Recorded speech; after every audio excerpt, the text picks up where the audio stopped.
আমাদের আইনশৃঙ্খলা পরিস্থিতি আমি অবশ্যই বলবো যে অনেক ভালো। আমরা যে কোনো বিষয়ে আমাদের এখানে আইনশৃঙ্খলাজনিত যে কোনো বিষয় আমাদের নজরে আসলে আমরা সেটাকে প্রপারলি আইনানুগভাবে অ্যাড্রেস করার চেষ্টা করছি এবং আমাদের আইন কানুন বিধিবিধান অনুযায়ী আমরা আমাদের সর্বোচ্চ চেষ্টা করছি। আপনারা দেখছেন যে আমাদের পেট্রোল টিম এছাড়াও ফুড পেট্রোল, মোবাইল পেট্রোল এগুলো সার্বক্ষণিক অ্যাক্টিভ আছে।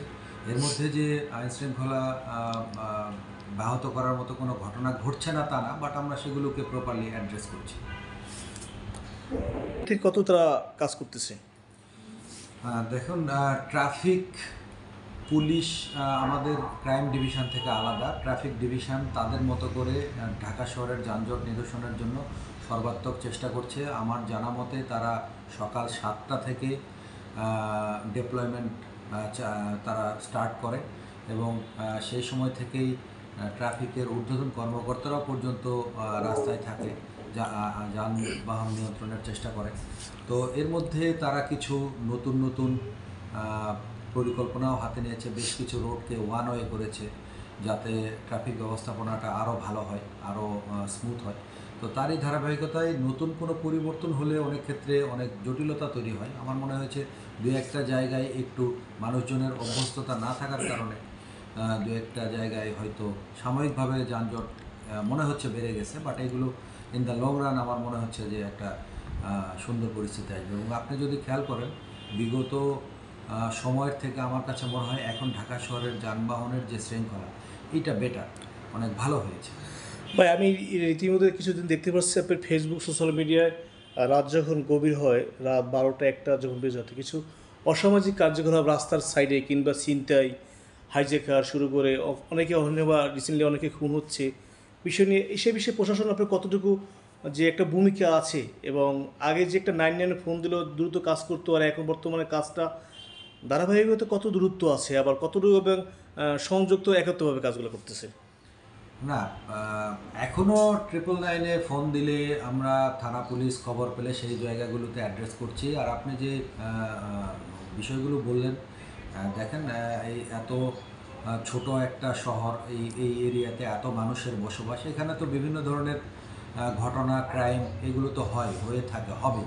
তো এগুলো আমরা সেগুলোকে প্রপারলি টাইমলি হ্যান্ডেল করছি কিনা এটা হলো একটা দেখার বিষয়। এবং আমরা আমার মতে আমরা সর্বোচ্চ চেষ্টা করছি, বিশেষ করে 5ই আগস্টের পরবর্তী সময়ে যেখানে আইনশৃঙ্খলা পরিস্থিতি অনেকটাই ভঙ্গুর হয়ে গিয়েছিল, আমাদের পুলিশ ঠিকমতো কাজ করার মনোবল পাচ্ছিল না, সেই জায়গা থেকে আমরা 8 মাসে অনেক দূর ঘুরে দাঁড়িয়েছি। এবং এখনও যে আমরা আমাদের সর্বোচ্চ টার্গেট পৌঁছে গেছি এটা আমি বলবো না, বাট অনেক দূর এগিয়ে গেছি। এখনও আমরা পুলিশিং করতে পারছি। একটা জায়গায় একটা ঘটনা ঘটলে আমরা সেগুলোকে যে অপরাধী তাদেরকে আইনের আওতায় আনতে সক্ষম হচ্ছি। এবং আমার মনে হয় যে খুব দ্রুত আমরা আরও বেশি সক্ষমতা, আরও বেশি সক্রিয় হতে পারি। ভাই, আপনি এখানে যখন গুলশান ডিসি হিসেবে যখন যোগদান করেছেন 31/10/2024, এই থেকে আর এই পর্যন্ত এখন আইনশৃঙ্খলা বাহিনী এবং আপনার যে একটা নেতৃত্বে কতটুকু আইনশৃঙ্খলা, কতটুকু আপনার সহযোগিতা জনগণ এবং জনগণের বাইরে কতটুকু আপনার সাহসিকতার সাথে কাজ করতে পারছে এবং কাজ করতেছে? হ্যাঁ, ধন্যবাদ। আমি যখন এখানে আসলাম অক্টোবর মাসের শেষ দিনে, তো এই সময়ও আমাদের, আপনি জানেন যে 5ই আগস্টের পরে আমাদের পুলিশ বিভিন্ন রকমের মানসিক ট্রমার মধ্যে ছিল। মাঠে অনেক সময় আমাদের জুনিয়র কমান্ড তারা যে কোনো একটা অপারেশনে যেতে অনেকটা শেকি থাকতো। তো সেই জায়গাগুলোতে আমরা আমাদের সিনিয়র অথরিটি, আমাদের কমিশনার স্যারের নির্দেশনা, সার্বিকভাবে আমাদের ঊর্ধ্বতন কর্তৃপক্ষের নির্দেশনা অনুযায়ী আমরা বারবার অফিসার ফোর্সের সাথে কথা বলেছি, বিভিন্নভাবে তাদেরকে উৎসাহিত করেছি। এখন আমার মনে হয় এটা আপনারা আরও ভালো বলতে পারবেন, আমার ধারণা, আমার বিশ্বাস যে সেই সময়কার পরিস্থিতির থেকে এখন পরিস্থিতির অনেক উত্তরণ ঘটেছে। আমি আবারও বলছি যে আমরা যে কোনো ধরনের অপরাধ এখন সেটাকে শক্ত হাতে হ্যান্ডেল করার জন্য আমরা বদ্ধপরিকর এবং আমরা সেটা করে যাচ্ছি এবং আমরা পারছি আশা করছি।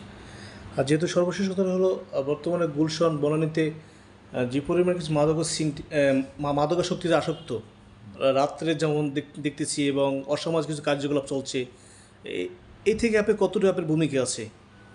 না, এই ধরনের আমাদের কাছে সুনির্দিষ্ট তথ্য থাকলে তো আমরা অবশ্যই সেগুলোকে অ্যাড্রেস করছি। আপনি জানেন ইতিমধ্যে আমরা বেশ কিছু এই ধরনের যে অভিযোগ তার প্রেক্ষিতে অপারেশন করেছি।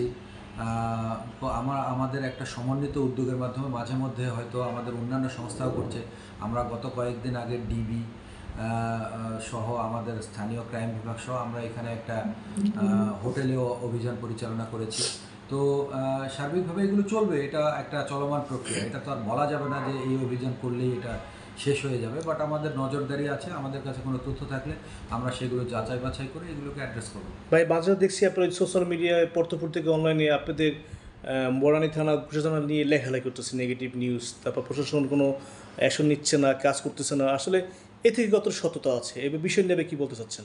না, এইগুলো বিষয়ে তো অনেক পত্রিকা অনেক সময় অনেক তথ্য আমরাও পাই, আমাদের নজরে আসলে সেগুলোরও আমাদের উপযুক্ত ডিভিশন আছে, তারা সেগুলো যাচাই বাছাই করে দেখে।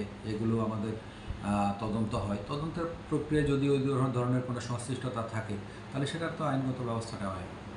আপনি চাচ্ছেন জনগণের জন্য আপনাকে যখন ফোন করা হবে একটা জিনিস তথ্য জানার জন্য, কিংবা প্রশাসনরা যখন জনগণের সাথে একটা কাজ করার জন্য? ডেফিনেটলি আগ্রহী তো আমরা অবশ্যই।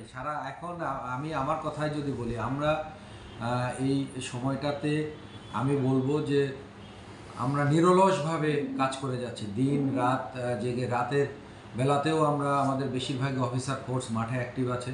আমরা চেষ্টা করে যাচ্ছি। আপনাদের সহযোগিতা দরকার, সবাই মিলে আমাদেরকে সহযোগিতা করেন এবং আপনাদের সার্বিক সহযোগিতার মাধ্যমে গুলশান তথা ঢাকা মেট্রোপলিটন পুলিশ এই নগরবাসীর নিরাপত্তা প্রদান করতে সচেষ্ট হবে, আমি আশা করছি। ধন্যবাদ।